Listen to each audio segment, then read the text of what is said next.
warahmatullahi wabarakatuh. Salam sejahtera buat kita semua. Perkenalkan, nama saya Ade Irfan Sabila STMT, dosen program studi Teknik Industri Fakultas Teknik Universitas Bayangkara Jakarta. Pada kesempatan ini, saya akan memaparkan pelaksanaan pembelajaran mata kuliah Statistik Industri 2 sebagai salah satu mata kuliah yang saya ampuh dan sebagai syarat pengajuan sertifikasi dosen tahun 2026. Adapun mata kuliah yang saya ajarkan yaitu Statistik Industri dengan kode mata kuliah TID 2222 dengan bobot 3 SKS yang diberikan pada semester 4. Mata kuliah ini merupakan lanjutan dari Statistik Industri 1 yang berfokus pada penerapan statistik inferensial untuk mendukung analisis data dan pengambilan keputusan dalam bidang teknik industri. Mata kuliah ini mendukung pencapaian pembelajaran lulusan yaitu CPL 1, CPL 6, dan CPL 7.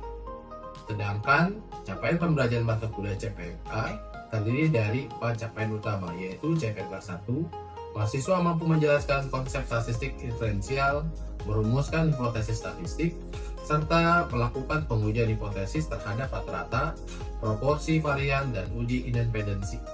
CPMK 2, mahasiswa mampu melakukan analisis varian menggunakan one-way ANOVA dan two-way ANOVA, serta menginterpretasikan hasil analisisnya. CPMK 3, mahasiswa mampu melakukan analisis hubungan antara variabel menggunakan korelasi linier serta membangun model regresi linier maupun berganda. Dan pada akhirnya CPMK 4, mahasiswa mampu memilih, menerapkan metode statistik non-parametrik serta melakukan pengujian validitas reliabilitas instrumen penelitian. Adapun luaran mata kuliah ini diharapkan adalah mahasiswa mampu menganalisis permasalahan industri menggunakan metode statistik yang tepat, menginterpretasikan hasil analisis secara ilmiah, serta menyusun rekomendasi pengambilan keputusan yang berbasis data. Dalam pelaksanaan pembelajaran terdiri dari beberapa pertemuan. Yang pertama adalah pertemuan pembelajaran materi yang dilakukan selama 14 kali pertemuan, 1 kali pertemuan UTS, 1 kali pertemuan UAS atau ujian akhir semester. Dalam pembelajaran saya menerapkan 3 komponen utama, yaitu delivery, interaction, dan assessment yang kita kenal dengan pendekatan DIA. Pada aspek delivery, saya menyampaikan materi secara bertahap sesuai rencana pembelajaran semester.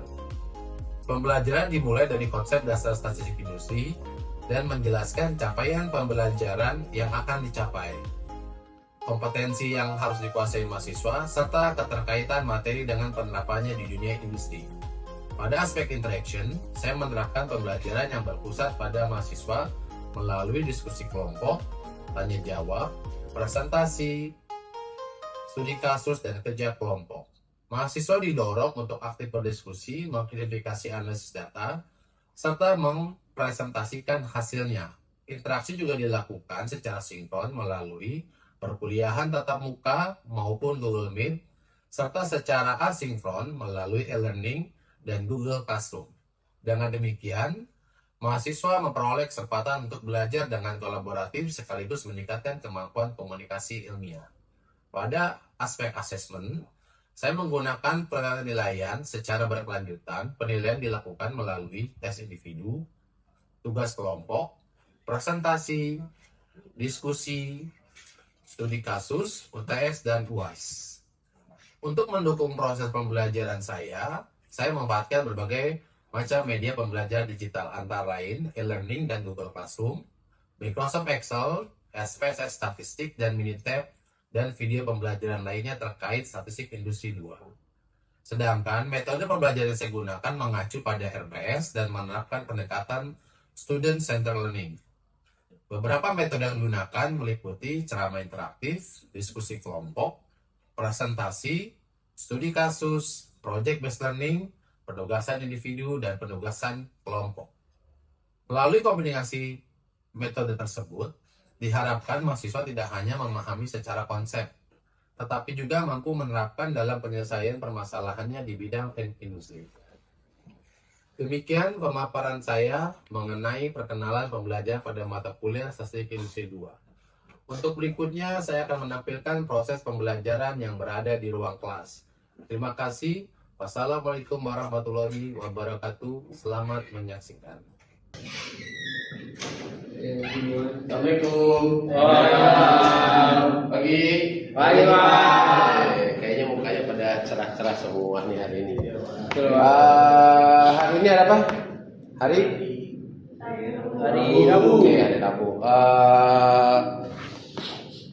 Kali ini kita akan mempelajari pertemuan 6 yaitu tentang korelasi. Nah, sebelum kita belajar ya, sebaiknya kita berdoa menurut agama dan percayaan masing-masing supaya hari ini belajarnya diberkahi oleh Tuhan Yang Maha Esa. Amin. Berdoa mulai.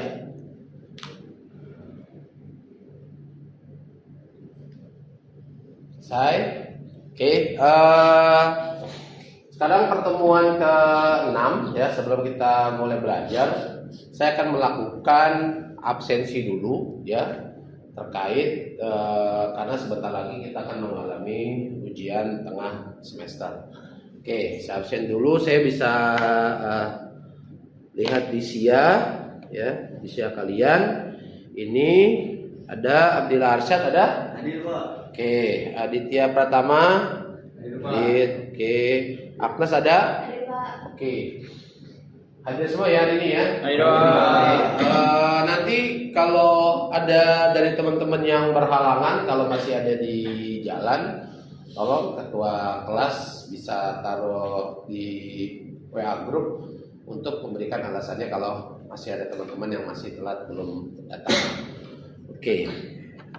Untuk pertemuan 6 ini tadi saya sudah mengatakan kepada kalian ya, yaitu tentang uji korelasi statistik. Nah, uji korelasi statistik sesuai dengan RPS yang telah saya share kepada kalian di sini. Uji korelasi statistik ini ada CPMK yang harus kalian pahami. Nah, dari yang awal kita belajar kuliah kan ada beberapa CPMK 1, 2, dan 3. Menurut kamu korelasi statistik adanya di CPMK berapa? CPMK 3, Pak. CPMK 3. CPMK 3. Coba. Isinya apa? Mahasiswa mampu menganalisis hubungan antar variabel menggunakan korelasi linier serta membangun, menguji, dan menggunakan model regresi linier sederhana dan berganda untuk keperluan prediksi pengambilan keputusan di bidang industri. Oke, jadi sebelum kali ke regresi kita belajar dengan korelasi dulu. Nah, sebenarnya apa sih yang dimaksud dengan korelasi? Kalau secara harafiah ya, di teknik industri korelasi itu menyatakan hubungan, tapi bedanya kita eksakta dengan disiplin ilmu lain seperti sosial, ekonomi. Kalau khusus statistik kita, teknik industri itu bagaimana memahami korelasi hubungan. Contohnya yang paling gampang seperti hubungan pengaruh material terhadap kualitas produk. Nah, contoh lagi yang berikutnya adalah misalkan kamu ingin membuat suatu kerangka mobil dengan bahan baja. Nah, ada nggak korelasinya hubungan baja ini dengan ketahanan produk dari sebuah mobil? Nah, seperti itu. Jadi, apakah pengaruhnya besar ataupun tidak, ataupun kecil sama sekali, bagusnya bilang. Nah, di dalam uji korelasi statistik ini ya, kita memahami hubungan antar variabel. Nah, ini pengertian korelasinya. Ya, korelasi adalah ukuran statistik yang menunjukkan arah dan kekuatan hubungan antara dua variabel. Nilai korelasi antara 1 minus 1 hingga 1 ya, di mana 1 itu hubungannya positif sempurna. Ya, 0 tidak ada hubungan, minus 1 hubungan negatif sempurna. Nah, kalau kita lihat hubungan yang nyaris positif sempurna, misalnya kalau dari kamu misalnya contoh positif yang sempurna, misalnya kalau tidak ada A maka tidak ada B. Ya, contohnya yang paling gampang apa kalau dari kalian yang hubungannya kuat kira-kira? Tadi saya sudah nyebut itu kalau material dengan kualitas barang. Oke, kalau menurut kamu apalagi yang sama-sama saling memiliki hubungan? panas dengan api. Oke, bagus. Misalnya tingkat panas akan mengakibatkan besarnya api yang diciptakan ya. Oke, seperti itu. Itu kalau di dalam teknik industri ada beberapa proses seperti kayak proses baja. Nah, di mana tingkat pemanasan itu akan mempengaruhi apa tadi besarnya panas yang dikeluarkan sehingga dari produk tersebut baja itu bisa diolah dengan berbagai macam bentuk. Oke, bagus. Nextnya lagi kita ke slide 2. Nah, ini tujuan korelasi. Korelasi apa sih tujuannya? Pertama, menilai seberapa kuat hubungan dua variabel. Menentukan apakah perubahan satu variabel berhubungan dengan perubahan variabel lain atau dasar untuk analisis lanjutan seperti regresi. Jadi ketika kita mempelajari korelasi, kita akan mengetahui apa analisis selanjutnya apa? Regresi. Seberapa besar sih peningkatannya? Kayak tadi teman kamu bilang kan, kalau semakin tinggi suhunya, maka tingkat derajat kepanasannya bertinggi, efeknya seperti apa? Berarti itu akan lanjut seperti uji regresi. Nah, ini jenis-jenis korelasi yang ada. Pertama, ada Pearson correlation. Untuk data numerik distribusi normal, hubungan linier. Kamu bisa cari ya di beberapa jurnal ya, banyak menggunakan jenis-jenis korelasi dengan menggunakan Pearson correlation. Nanti kamu bisa masukkan ke dalam laporan. Nanti kita akan ada PR, tugas kelompok dalam laporan seperti yang sudah sebelum kita bicarakan. Tugas kelompoknya sudah ditentukan ya. Kurang lebih ada berapa kelompok? Ada 8 ya, ada 8 kelompok masing-masing. Oke. Lalu Spearman rate correlation untuk data ordinal atau tidak normal. Lalu untuk hubungan monotonik atau tidak harus linear, ada Kendall Shaw. Alternatif dari Spearman lebih stabil untuk data yang lebih kecil. Tapi dengan saat ini kita pelajari dari Pearson correlation-nya terlebih dahulu supaya kalian bisa lebih mengerti seperti itu. Nah, ini rumus correlation Pearson. Nah, ini kalau bisa dibilang ya, ini bahasa operasional matematikanya. Ya, di mana N adalah banyaknya jumlah data. Ya. Lalu di sini ada R adalah koefisien korelasi. X dan Y adalah variabelnya. Nah, tadi saya menyebutkan bahan baku dan kualitas produk. Berarti bahan baku termasuk variabel apa? Variabel X. Kalau Y-nya berarti kualitas. Nah, jadi seperti itu. Jadi semakin X-nya bagus, bisa juga Y-nya juga semakin bagus, macam berhubungan. Contoh lagi misalnya kayak kalian kuliah nih. Semakin banyak kalian belajar, jam belajarnya kira-kira nilai IPK kalian akan bagus ya? Bagus harusnya. Tapi kalau ada faktor lain, berarti ada faktor variabel lain, bisa terjadi nggak? Bisa terjadi. Nanti itu dia bisa berubah Y-nya seperti itu. Ini rumusnya R sama dengan N dikali sum dari X kali Y dikurang buka kurung sum dari X sum dari Y dibagi dengan banyaknya jumlah data ya, sum atau penjumlahan dari X kuadrat dikurang penjumlahan dari X kuadrat ya, dikalikan N banyaknya nilai Y kuadrat dikurangkan jumlah Y pangkat 2 seperti itu. Sebenarnya kalau kamu sudah menentukan variabel X dan Y-nya, kamu hanya tinggal mengikuti pola bilangan operasional matematikanya seperti itu. Ini rumus wajibnya seperti itu, ya. Oke.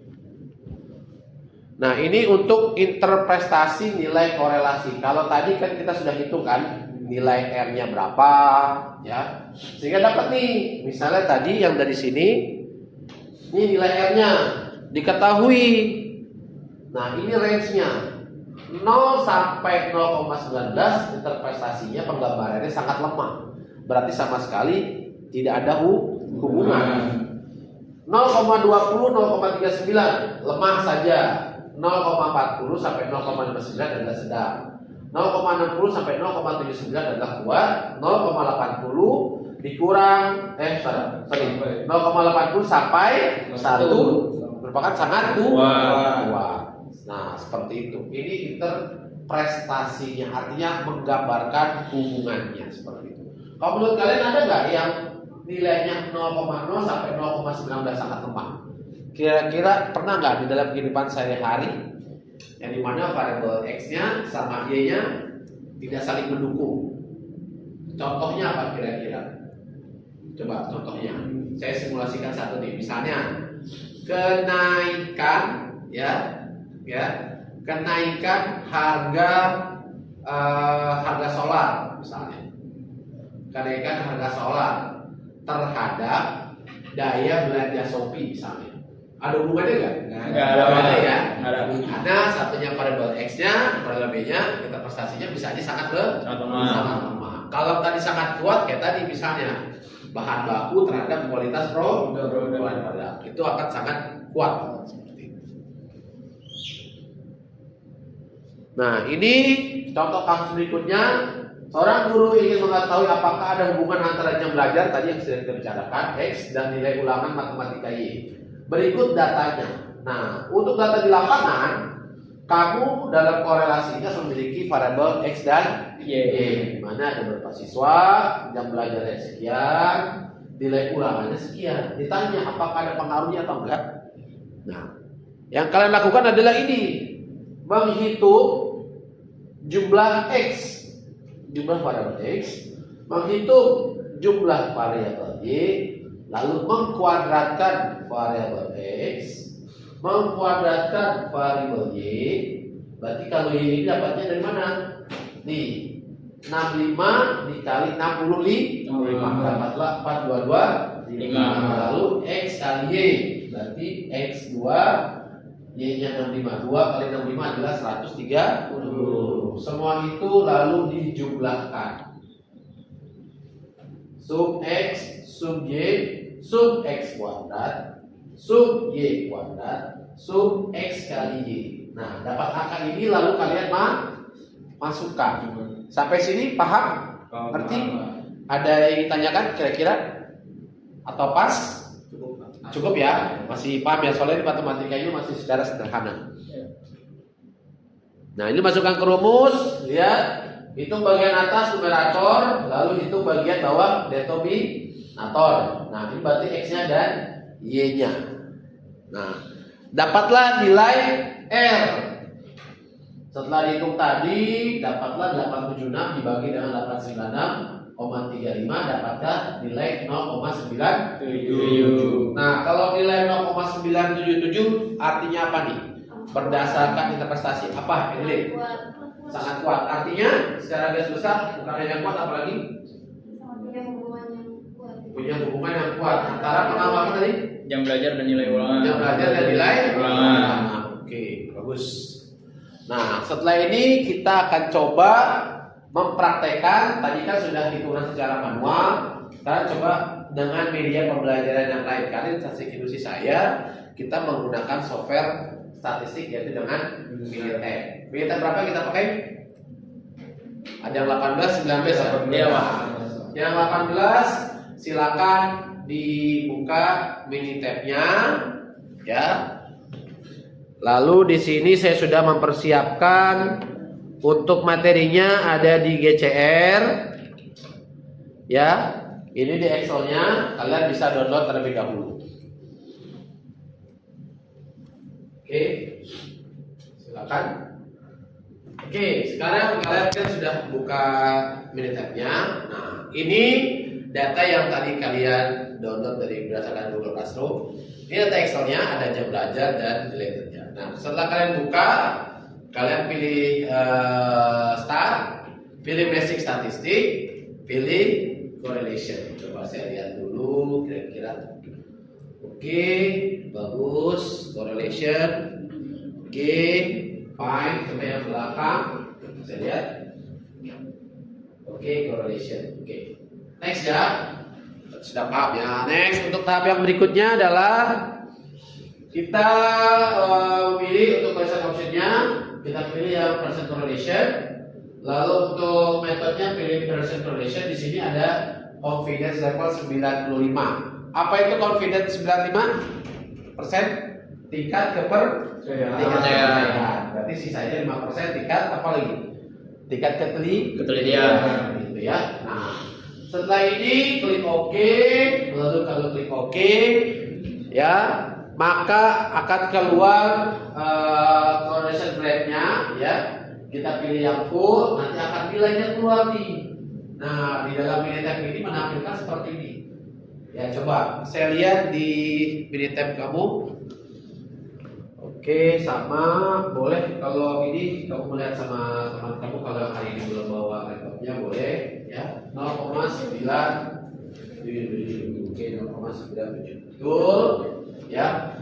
Lalu kita lihat, tadi kan kita pilih correlation graph-nya ya, gambarnya. Nah, maka akan keluar protes seperti ini nih di Minitab kalian, ya. Ada yang sama nggak? Ada, Pak. Ada yang sama? Sama. Mungkin ada yang beda nggak? Mungkin yang hasilnya Minitab yang lebih tinggi mungkin agak berbeda ya, tapi intinya akan sama, dia akan menggambarkan plot seperti ini. Nah, di sini baru kamu jelaskan nih. Ya, di sini ada R 0,97 itu tadi artinya apa? Korelasinya sangat kuat. sangat kuat. Berarti tadi ternyata ada hubungan antara dua variabel, yaitu jam belajar dengan nilai belajar. Oke, sekarang tadi kan saya sudah coba simulasikan. Sekarang kalian coba simulasikan ulang dengan mandiri. Saya mau lihat sejauh mana kalian menanggapi pembelajaran via apa nih? Via Minitab. Oke, saya persilakan.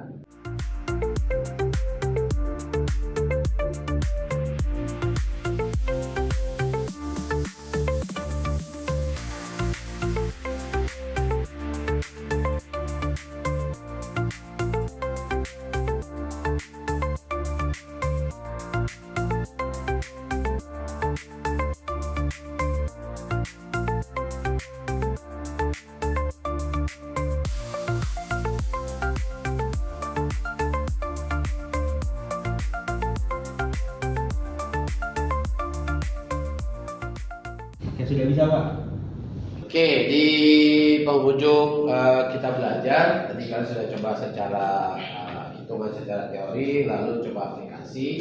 Nah, ini untuk tugas dikumpulkan di pertemuan 9, tugas kelompok. Yang pertama adalah tadi kita hubungi dengan korelasi, berarti kamu buatlah dan ambil data lapangan yang berhubungan dengan materi korelasi.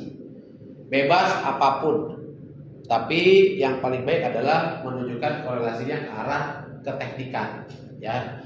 Seperti kayak tadi X-nya adalah material bahan baku terhadap kualitas produk. Di sini saya membebaskan Anda untuk mengambil data sebanyak-banyaknya, ya, yang berhubungan ataupun yang tidak ada hubungannya. Lalu yang kedua, buatkan dalam bentuk laporan lengkap. Ada MS Word, ya, sebanyak ya kurang lebih 30 halaman, lengkap dengan teori, lengkap dengan cara jalan mengolah datanya, dan ada Excel-nya.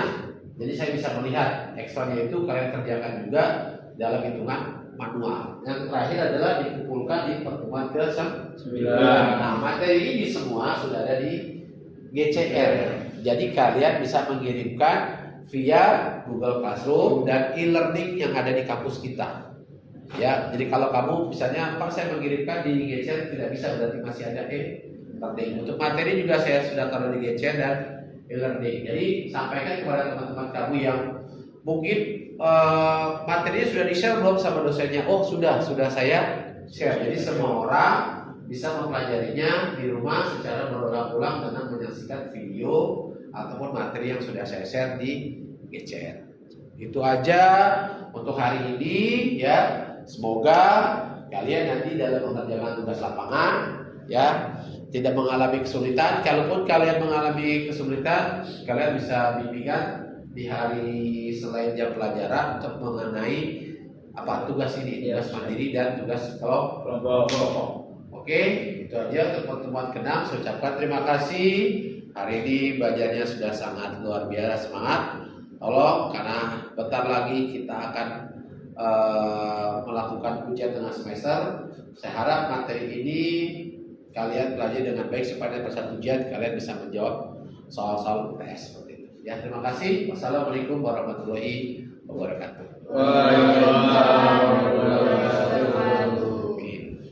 Sekian video pembelajaran dalam kelas untuk mata kuliah Statistik Industri 2, di mana video ini digunakan sebagai salah satu syarat penyusunan dokumen pernyataan diri dosen dalam unjuk kerja Tridharma Perguruan Tinggi atau PDD UKTPT sertifikasi dosen gelombang 1 tahun 2026. Saya ucapkan terima kasih atas perhatiannya kepada Bapak Ibu sekalian. Wassalamualaikum warahmatullahi wabarakatuh.